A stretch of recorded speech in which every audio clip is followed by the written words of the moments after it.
Hello tout le monde! Je vous retrouve aujourd'hui pour vous parler d'un livre dans le cadre de l'opération Winter and Books. Cet hiver, Johanna de la chaîne Book Around the Corner et Thomas le Chasseur, donc deux booktubeurs dynamiques, ont organisé à nouveau une opération où tous les jours un booktuber va parler d'un livre en rapport avec l'hiver. Vous avez peut-être pu les suivre pour l'opération Hallow Books qui parlait de livres d'horreur aux alentours d'Halloween, et aussi peut-être pour le Summer and Books qui se déroulait en été. Et d'ailleurs lors de cette opération j'avais parlé de La plage d'Ostende de Jacqueline Hartman. Et l'idée de chaîne de vidéo je trouve est vraiment très originale parce que ça permet de découvrir une longue série de livres vraiment très différents qui correspondent souvent à la personnalité de chaque booktuber. Pour le Winter and Books je vais vous présenter aujourd'hui un livre que j'ai lu il y a plus d'un an, il y a peut-être 2 ans, mais pourtant un livre qui m'a apporté énormément d'émotions. Je suis donc retournée dans mes papiers, dans mes petites notes et surtout dans mes souvenirs pour vous parler de La fille de l'hiver de Eowyn Ivey. Ce livre il a été écrit en 2012 sous le nom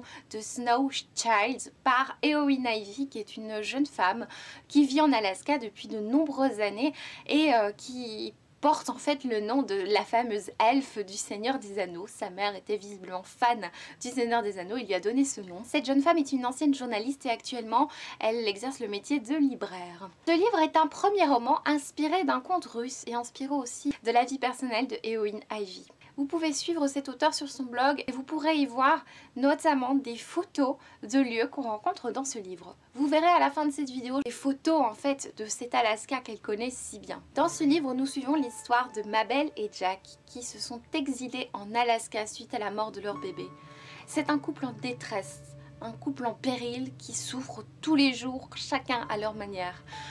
Mabel, elle est complètement dépressive, elle pense même au suicide, elle est limite amorphe. Jack, lui, essaye justement d'agir et de travailler le plus possible pour ne pas penser et surtout pour subvenir aux besoins de cette famille qui vit dans un pays quand même froid. Leur seul petit moment de bonheur, c'est un soir, ils vont décider de faire un bonhomme de neige tous les deux.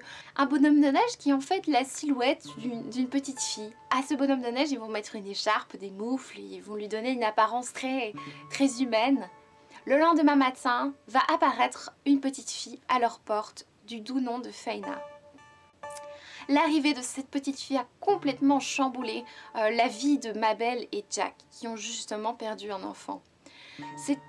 Cette arrivée va poser plein de questions, puisqu'on va se demander est-ce que cette petite fille est réelle de par sa nature, puisque c'est une petite fille qui a l'air de ne pas supporter la chaleur et qui sent qu'elle fond en fait avec la chaleur. On va se poser plein de questions sur l'origine de cette petite fille, si elle est réelle, si elle est fictive, si c'est une petite fille abandonnée, si ça se passe dans leur tête, on ne sait pas. Et au final, l'origine de cette petite fille n'est pas si importante. Ce qui est important, c'est vraiment ce qu'elle va apporter à ce couple. Ils vont tous les deux réagir de manière assez différente. Ils vont avoir de tristes souvenirs, mais aussi tellement de bonheur. Dans ce livre, il y a donc beaucoup d'émotions, il y a de l'amour, et il y a aussi de l'amitié avec une famille du voisinage. Il y a beaucoup de questionnements, et on parle quand même pas mal de deuil aussi dans ce livre. Je me souviens lors de ma lecture que sur la fin, j'avais été un tout petit peu déçue parce que justement ce charme qu'il y a dans ce livre, c'était justement ce questionnement et le fait que sur la fin, on avait une sorte de réponse en fait à notre questionnement et ensuite une accumulation d'actions qui s'accélérait, etc.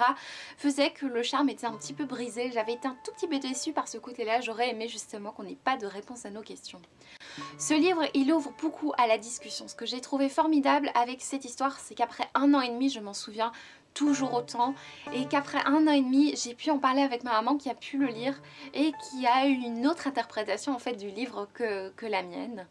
Peut-être est-ce dû au fait que son rapport avec le deuil est plus prononcé que le mien et du coup ça change un petit peu la vision qu'on a de ce livre. Je sais qu'elle a été énormément émue par cette histoire et moi également, mais peut-être d'une autre manière. Donc c'est un livre que je vous invite à découvrir et je ne vais pas vous en dire plus parce que c'est vraiment quelque chose de mystérieux. Je vous invite à découvrir La plume d'Eowyn Ivey, en tout cas sa traduction qui est vraiment magnifique. Je vais essayer de vous mettre des photos qui ont été faites par Eowyn Ivey en fait, qui vont un petit peu vous illustrer ces paysages merveilleux.